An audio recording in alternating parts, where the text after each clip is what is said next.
গ্রামের বাড়িতে এই প্রথম কাজিনদের সাথে বারবিকিউ পার্টি করতেছি। গ্রামের বাড়িতে ঈদের মুহূর্তে গেলে আমরা সবাই অনেক মজা করি।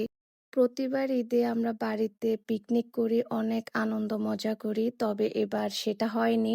তাই আমার ছোট কাজিনরা বলতেছে, আপু আমাদেরকে ট্রিট দেন, চলেন বারবিকিউ পার্টি করি। দেন ছোট ভাইদের আবদার রাখলাম। এই যে ওরাই কি সুন্দরভাবে বারবিকিউর জন্য কয়লা রেডি করতেছে আর আমাকে একটু ভিডিও করে দিল। আমি একটু ভাব নিলাম মন খারাপের। যাই হোক, এই যে দেখেন কত সুন্দর লাগতেছে। আমরা সবাই মিলেই মজা করতেছি। লেবু ছিল না, লেবু দিলে আরো ভালো হতো।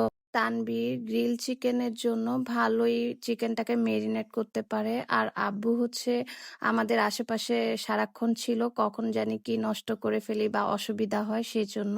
আর অন্যদিকে তানিম পরোটা বানানোর জন্য ময়দাগুলাকে ভালোভাবে মলায়া নিতেছে। আমাকে হচ্ছে সে এটাকে রেডি করে দিবে। দেন হচ্ছে এই যে আমি পরোটা বানাচ্ছি, ফার্স্টে রুটির মতো করে বেলে এর মাঝে হচ্ছে আমি একটু অয়েল দিয়ে দিব।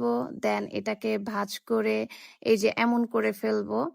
এই যে দেখেন অয়েল দিয়ে দিলাম, মানে তেল দিয়ে দিলাম, তারপর হচ্ছে ভাঁজ করব।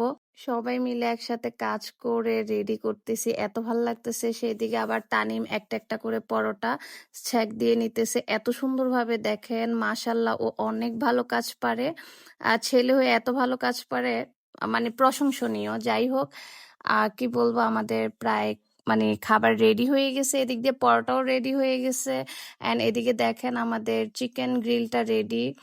মাশাল্লাহ, এত সুন্দর হয়েছে দেখতে আর এত মজা হয়েছে খেতে, বলার বাহিরে।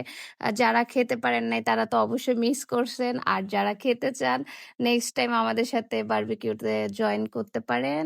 যত যাই হোক, আমার কাছে এই বারবিকিউ পার্টিটা বেস্ট ছিল। অ্যান্ড এটা দেখতে যতটা সুন্দর ছিল, খেতে অমৃত ছিল। আসলে অনেক মজা ছিল।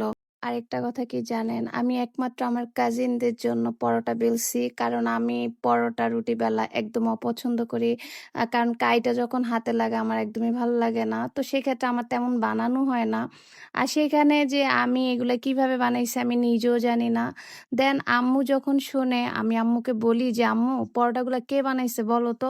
তো আম্মু না মিলাইতে পারতেছে না হিসাব কে বানাইছে, কারণ এখানে তো আম্মু তো ঘুমেছিল আর আমি ছিলাম ঠিকই তাদের মাঝে, কিন্তু আমি তো বেলার কথা না। সো আম্মু বিশ্বাসই করতে পারতেছিল না যে আমি বেলছি।